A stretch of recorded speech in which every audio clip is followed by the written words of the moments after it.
All right, well, I'm Will. I will try and make this as quick of a 30 minutes as I've ever done, which I tend to be long-winded, so I apologize for that in advance. I cover the Coastal Carolinas, known as the Wilmington Territory, also known as ILM. All right, so obviously we have our four pillars, which being depot, selling, furnishing, and installing. So for depot, my main focus this past month was actually getting in those stores. Obviously, managing from afar, that was something I wanted to start implementing into my monthly routine. And I had a new rep. I had a new rep that was just starting, just getting out of training class. And so my focus was to introduce her to her stores as well as touch base in other stores that have been, feeding us leads and making sure I appreciate them and show my appreciation.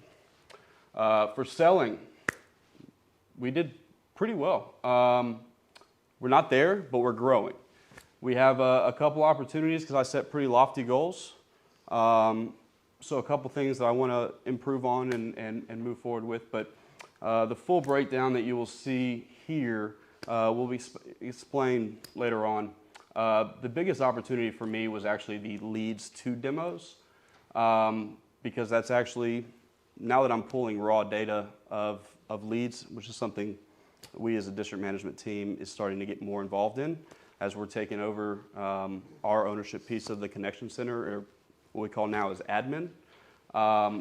So I'm starting to dive into that. I'm actually getting some metrics that will help me get more metrics moving forward on a week-to-week basis, as well as be able to provide direction to our team. One thing I do want to highlight here, from leads input from the store, if the customer answers the phone, we close 20% of them. That's a pretty cool stat. If we actually get in the house, we're at 27%. So I think those two things are great.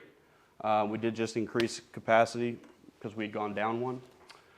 This is where we have a little bit of opportunity. Still not horrible, not in attack mode like it was last month. We were able to start climbing that mountain, so we're making progress. So we need to keep developing that progress, but I'll speak to that plan of action specifically. But there is some opportunities when it comes to remakes, some shortcomings with some changes in focus points, shifting from this side of the business, which has always been green for me, to the sales side of the business, which was always red. So it's funny to see the shift in the district as a whole when my focus has transitioned to being the salesperson as opposed to being not just the geek behind the computer. Installation, we are sitting well with 2 installers. We got a new guy that just came back, finished carpenter, has his own business, and he's been absolutely phenomenal so far to work with, so I'm really enjoying that piece of it. There is quite a bit, and we'll get into it more specifics, but there is quite a bit of IR outstanding that I wanted to get all completely rectified last month that I wasn't able to. I do plan and have a plan of action to get that rectified this month, but we still, I had allotted for 80K in IR, and we brought in 63, which technically that would make it green, but I wanted to get more of these booked out, and I didn't. So that's why I couldn't bring myself to give myself a good rating for that. Depot. So store connectivity. One thing you will see here is when it comes to store hours I have myself, I've been planning trips to go down every other week, speaking with the SASMs and the store managers and planning those events ahead of time in order to be effective. But then I also have a lead generator that operates out of the northern part of our territory, specifically not in relation to store connectivity. His job is to pester every customer to that point of getting as many leads as possible. You'll see there is some pros and cons with that, but we have sold several of his leads that have been set, and then some of those customers never answer the phone. So you get a little give and take on both sides.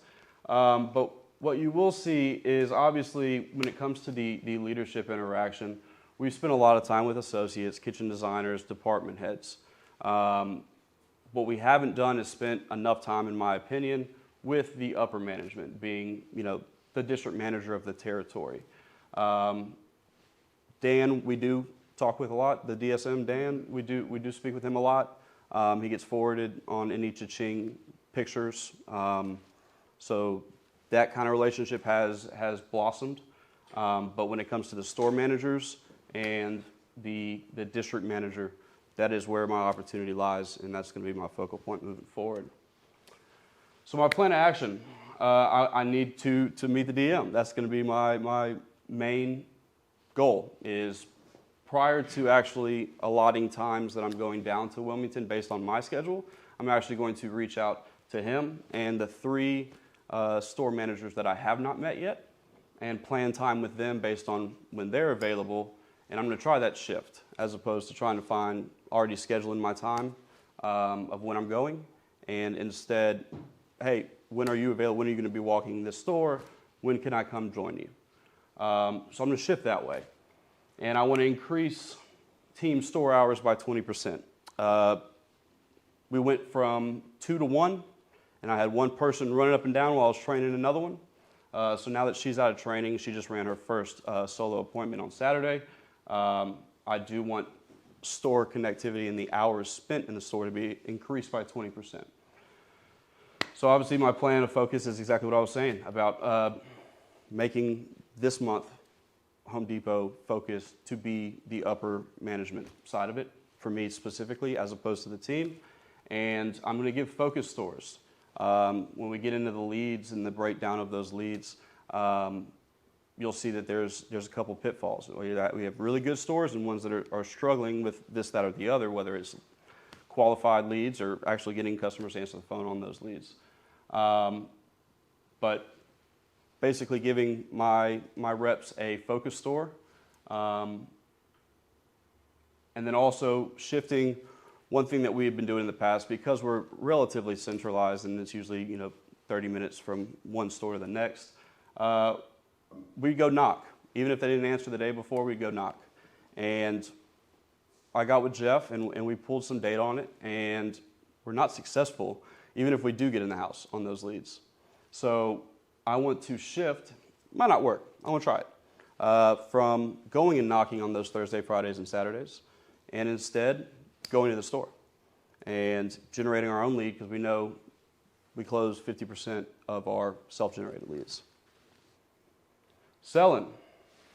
And that's Sebastian's closet. All right. So this is something I think y'all will find interesting. Up here at the top, it actually shows the number of raw leads that came in over the last month. The number that we were actually able to schedule, as well as the no contacts, not interested, and not qualified. And what you'll find is we actually did not get as many demos as I would have liked to out of those stores. I always thought Jeff was full of crap when he said that many leads. You actually get to run this many appointments and then actually get this, pitched to this many. And I actually kind of see that data now with the raw leads chart. I'm seeing some pitfalls in Merle's Inlet. While they inputted 11 leads, because we hit, crush plan in that store last half. Something's happened because of the 11 leads they input. We had 4 scheduled, and we had the rest of them were no contacts, not interested. So there's an opportunity there. Florence is not one that I've figured out yet. I want to get, that's going to be my focus in November, frankly. Because I want to get these 7 centralized ones with the higher plans focused on first. But Wilmington is the other one. There's just a lack of leads coming in from there. But you'll see things like Myrtle Grove where they only input 8 leads, but we closed 3 of them. So something when it comes to the qualifying of leads, I know that's Jeff's old store, so that's his baby, but there's some really good opportunities with like growth. Myrtle Grove was not one that used to put in a bunch, so that was a cool thing. And you'll see that the actual close rate to the Charlotte Myrtle Grove territory is higher than anything else. Jacksonville is just the massive amounts of leads, we're obviously going to sell something when you have a whole bunch of them. But the quality of the leads being input from Charlotte and Myrtle Grove is impressive. But with my two designers, Wilmington is the focus for one, Murrells Inlet's the focus for the other. Because while Murrells Inlet and North Myrtle did not get a sale or this past month, they have had a consistent flow of leads over the last 6 months. So that isn't as much of a focus as 1122. Plus, they already are not a zero store anymore. Murrells Inlet's still a zero store, which I don't like. Sales. All right, so this is, I know, quite a bit to look at. But basically, you have the percentages based on the HDI plan of 100K per store. I inflated the August, September, and October months when it comes to hitting sales plan, knowing that the holidays are right around the corner there.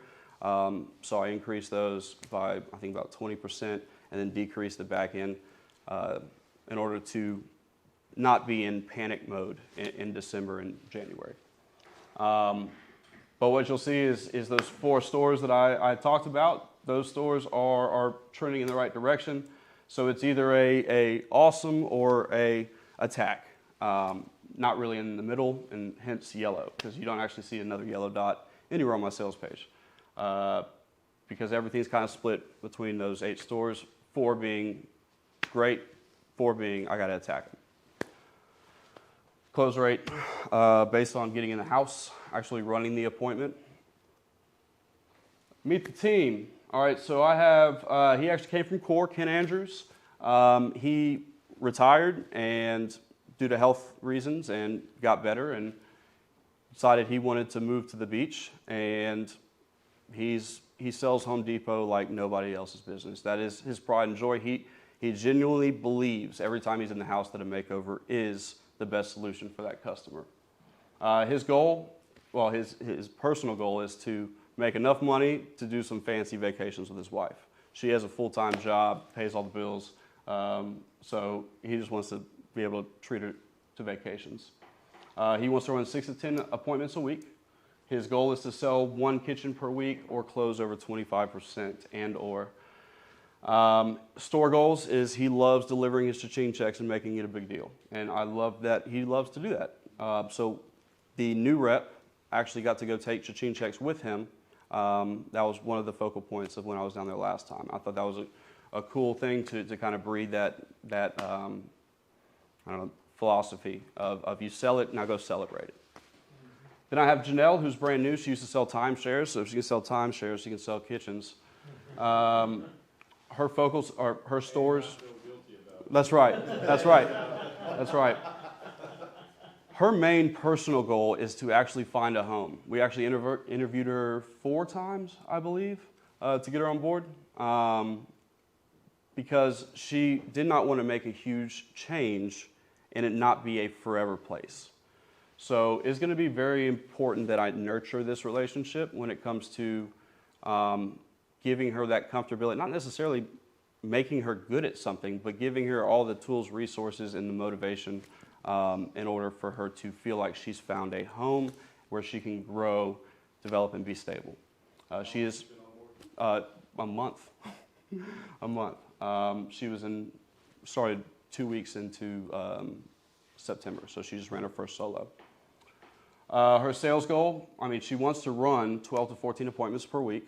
I know it's lofty. She thinks that will help her, get the experience under her belt, because obviously, the more you do it, the more comfortable you get, the more comfortable you are in the home, the easier it is to sell. Simple. And so she wants to start off by selling 1 kitchen per week for the next 3 months. She considers that her ramp-off period. And then she wants to close 2 kitchens a week. So her store goal is to develop relationships with those associates. It's been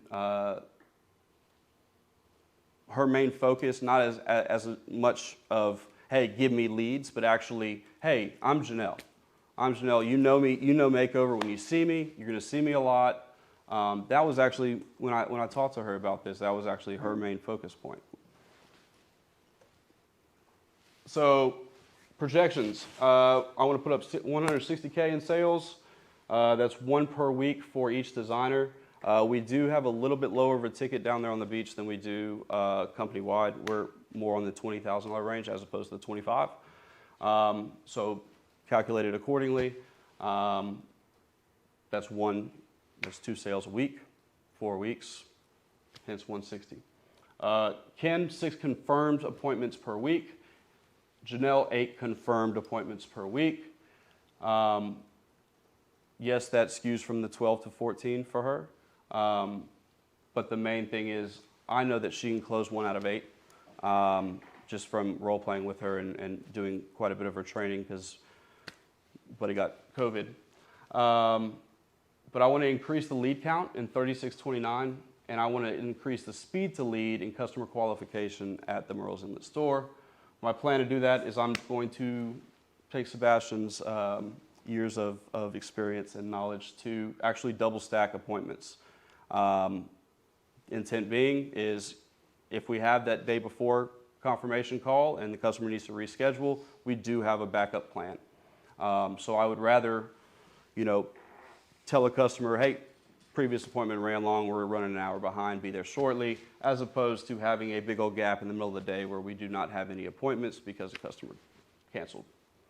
So I also plan on sending our lead generator to 3629 Wilmington for 3 out of the 4 weeks, which is also Ken's focus store, with Ken covering the entire territory as we were getting Janelle trained. His only store connectivity piece was the cha-ching checks. So Ken does actually enjoy being in the store talking to customers, and he actually gets to do that again. But I'm thinking to get some volume up so we can actually get in the house some, sending him out there 3 out of the 4 weeks to generate leads, to get some, houses to knock on. I want to schedule a PK at 11:22 and make it Janelle's focus store, where she devotes most of her attention to discussing role-playing with associates. Not necessarily the upper management. I can handle the upper management, but specifically the turnover, less than 12 months, I believe you said it was, store associates. Furnish. So there is an opportunity, while you will see that my 7-day cycle time, which the 7 days is in reference to from contract being signed to order being sent to the factory. In a perfect scenario, it's 7 days. And so that is always going to be our goal because we always strive for perfection.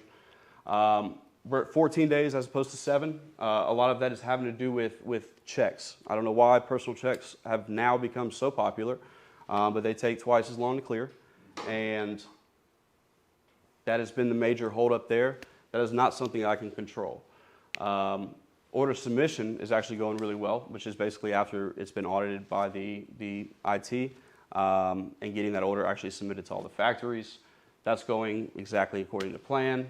The order audit is taking a little bit longer than traditionally.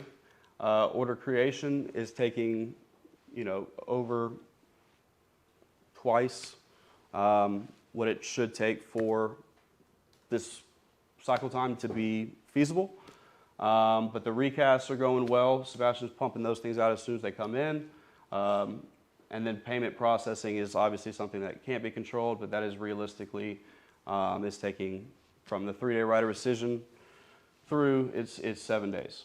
So that's where we're at that piece of the pipeline, which is the production bin. Then we have the logistics bin, which is also known as after you send the order, tracking the material and warehousing it.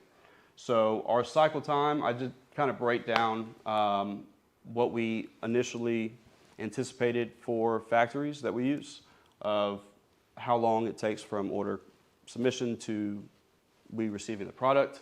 And you'll see it is pretty good across the board with everybody except for Elias and Harts and Kennedy. So the more jobs you have in that, the more your cycle time will be affected. Pipeline-wise, we have quite a bit of money in that tracking stage. A couple of these are countertop onlys that should be rectified and moved through relatively quickly, as well as all of this material is actually scheduled to ship besides Blackburn, which has been a nightmare, custom paint job, within the next week. So we'll have multiple jobs ready to install and get it finalized. Warehouse. So the installation pipeline we're actually only installing one job this week, but the remaining balances that I was speaking to when it comes to the installation revenue is the remainder of the jobs that are still in this pipeline because they have not been closed out. So that is my ultimate focus on this piece of the business, is rectifying those bookings, knowing that my furnish is taking care of itself, and we will have multiple jobs to install over the next 3 weeks, as is. And that's without anything else being sold. Remakes. So I went down when it comes to a job being installed if it actually requires a remake, meaning our team did something wrong, or the factory sent something wrong that wasn't checked in properly. So at the end of the day, we did something wrong. My goal was to get it down under 25%, and I was only able to get it to 33%. It's 1 out of 3. So that's something I'm going to keep striving to get it under 25% by the end of this month, and hopefully get it under 10 by the end of the year. So my projection is cut total cycle time down to 10 days. We're at 14 days by the end of the month. Improve order creation to submission and trim from 6 days down to 3, and minimize remakes to 25% of all jobs. To do this, I will focus on what I can control, being order creation to submission, and a lot of that comes down to the MeasureTech handoff. We always audit the paperwork of our sales reps, but we haven't always been in the habit of auditing the MeasureTech's paperwork, making sure the blueprint's accurate, making sure the affirmation's clear, making sure it matches with the sales contract, because that's where the delays in the order creation is, when you're sitting there trying to have to think in somebody else's head. So that's something I can do, is before that measure paperwork is uploaded, it needs to be sent to me, and I will upload it once I've reviewed it. The other thing I can do is assist with audits, considering I used to. So the best way to be able to do that and plan for that, as opposed to just, hey, you need me to do it, is going to be actually an expectation for the deadline of the order creation and submission to be audited. Installation. We have 2 finished carpenters. They're both named Steve. They're my Steves. Okay. And Steve Manker, he's been with us for a long time. His goal is to work Monday through Friday, so he can do his wife's chores on the weekend, and minimize overnight installs to 1 to 2 weeks per month. Obviously, we do 1 install per week traditionally, so that would be, of the 4 weeks, 1 to 2 of them being where he would require overnight stay, which is part of the reason of bringing Steve Erkey on, because he actually lives in the southern part of the territory. So it actually makes a balance. While the sales reps also have that balance, 1 in North Carolina, 1 in South Carolina, I now have that same balance with the installers. He wants to net $1,300 a week. He doesn't care if it's an install. He doesn't care if it's a service. That's his goal, $1,300 a week net. So, and his craftsmanship goal is to make alterations as necessary to prevent service calls, because he actually really doesn't like service calls. So he wants to control what he can control when it comes to checking your rough openings, measuring out your alterations prior to veneering. Steve Erkey, he's the one that just came back with us. He wants to develop a consistent additional revenue stream, as he has his own custom business as well. And he also wants to learn how to be a measure tech. He actually wants to measure the jobs that he'll be installing. And with the new training protocol and manual that Andrew spent 2 months on for those measure techs to develop consistency, I think that's something that's very obtainable. I do want to start that training by the end of this month and get him ready to do that. Revenue goal is $3,000 a month, installing 2 to 3 weeks per month. That's just what he needs to keep the doors open for his business as well during the slow season, so to speak. In regards to capacity, we're always recruiting. So I am in a spot now where I can be more selective of that recruiting, of the expectations of the individual bringing on. I'm not in any mode where it's desperation needed to fill a body in a seat, regardless of what they can do. It's more of, now I can be picky. And so I'm going to continue to recruit with Jeff to have that potential out there, as well as Randy with the installer side. Because I know, sales reps and 1099 installers, it's like this, right? So I want to keep my finger on their pulse, but I also do want to have that capacity increased by one, because we will need it in the first half of 2023, because we're going to be putting up that many numbers. All right, the pipelines, what you'll see here is green. All right, so I have my deal pipeline, and you'll see quite a bit of balance across the board when it comes to the amount in each. It's all trending in the right direction. I do want to see more coming in for the production side, because that obviously means we're selling more. Since I took over in February of 2022, we booked $760,000. And we have $9,862 outstanding balances other than what's in the installation pipeline, or installation bin in the middle. Those were change order things that they wanted to add something to the project, so they actually are not elevated in any stretch of the imagination. And here are my 10 services. Scott, don't look at names. All right, installations. So we projected for 4. We projected for 4. We were actually able to install 2. There was some material delays when it comes to laminate countertops that kind of prevented this, as well as we had some service calls that I wanted to address as they were escalations. My install goal for this month is 5, based on the pipeline, the material we have coming in, based on the ETDs from the factory. Material-wise, it is completely feasible, and with capacity, it is 100% obtainable. 2 minutes. Installation revenue, these are my projections for IR. I know that it's not going to be an overnight fix, so of that mountain to climb, by October 14th, I'm anticipating 58K being booked. I'm anticipating an additional 81K by the October 21st, which is that Friday, and then by the end of the month, an additional 52K. So that would actually bring in a ton of IR. That's if everything goes according to plan.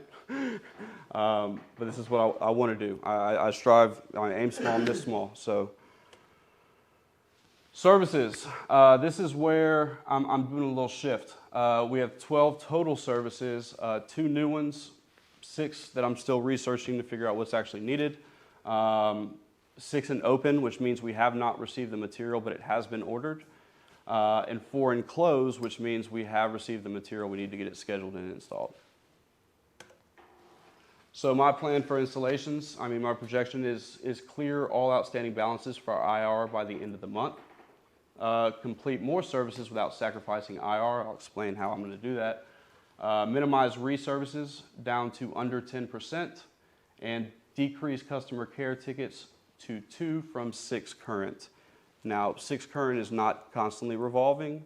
They're out there, but the project's not complete yet, so it can come back. So I want to stay on top of those. So my plan is to follow the problem workflows that I have running with some of the resolutions with some of these customers, and increase diligence to 2 checkpoints for myself per week for those people, as opposed to 1, how I've been traditionally going based on the service warranty meeting that we have scheduled with Baz. I want to schedule service. I'm going to make a flip. Instead of starting jobs on Mondays, I want to start jobs on Tuesdays and Wednesdays and start knocking out services on the front end of the week. That way we don't have those unforeseens that, hey, I'm running a day behind, this, that, or the other, with the services, because that does cause customers get frustrated, even with communication if they've been pushed, if they were playing on Saturday and backsplash didn't finish. So. I do want to commit to 100% accuracy of post-install checklists and IT audits for remakes. I got to moving too fast 2 months ago and had something that I hadn't had before, which was a reservice. And because I did not get documentation from a customer of, these are the items, correct? This is all that's left. We do this, we're good. I didn't have that. So we get out there, we'd have the drawers or the drawer front or whatever it looks like, and they said, what about this? Well, this hadn't been discussed. So I want to prevent that as much as possible. And lastly, I want to allot for 3 days with 2-hour blocks and associated notification. initially allotted myself 1 day and it went heavy. So this was a breakup of that. Yep, this is it. Captainship, payroll, template has been a success. The time frame in the submission of that payroll has increased. My goal is to now get it where it is done within an hour after that checkpoint meeting on Monday. Protocol adjustments that we made as a company were basically commissions for fronting commissions for sales reps if they get paid if measure has been done with the checks, and POs get sign off if you install gets sign off. Admin meeting, I'm finalizing a template. This is going to be the main opportunity for the checkpoints for myself.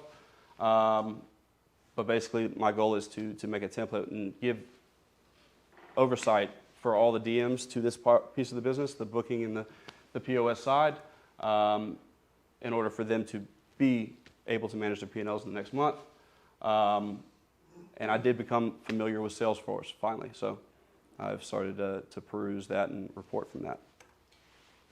And there's my focus points that I've already brought up.